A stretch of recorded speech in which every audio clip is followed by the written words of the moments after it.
In the first video in the series, we have seen how to install the integration app to keep Infusionsoft and Xero in sync. In the second video, we have also seen how contacts are synced between the two systems.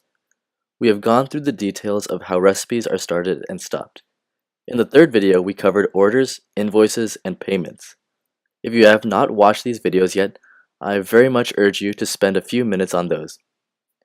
Now that you watched those videos, in this video, we will cover how products and items are synced across the two systems.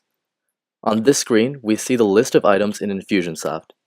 There are two products, one is a one-time product and the other is a subscription. In Xero, products are called items. It looks like we have a blank canvas here, so let's bring those Infusionsoft products over. To do that, we have to start the recipes for moving products from Infusionsoft to Xero. Now let's start the recipe. The screen shows you the view a bit after the sync was started. You see that the two records have been moved over. Let's verify they are indeed moved over. Let's go to the product list screen in Xero. Both the products are in here.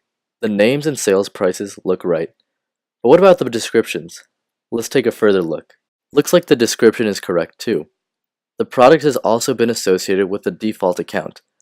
The account also determines the tax associated with it based on the Xero account settings. Prior to starting the recipe, we had to provide this as a parameter. Now let's take a look at the other product. This product also looks good. Now let's move on to another fine point. In Infusionsoft, you can format the long description however you want. However, Xero prefers only plain text. The recipe had to convert the stylized text to plain text on the way to Xero. The recipe does other things behind your back too. It checks to see if the item is already in Xero, and if it finds it, it will skip the record. For example, Xero only allows 30 characters for item code. If the recipe finds that you have a longer item name in Infusionsoft, it will send you an email and drop that item.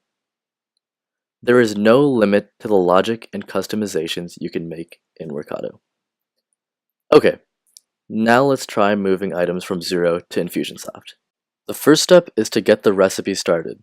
No items have been moved yet. Let's create an item in Xero. Fill in the item code, give it a description, assign a sales price. Now let's go and stop and start the recipe to move it over right away. The recipe job count has gone up to 1. The product must be in Infusionsoft. Let's check. Perfect. It made it to Infusionsoft. The name and price are perfect. What about the description? Let's see the details. Great, the description has also made it over. Now this concludes the demo of the products and items sync. Thank you.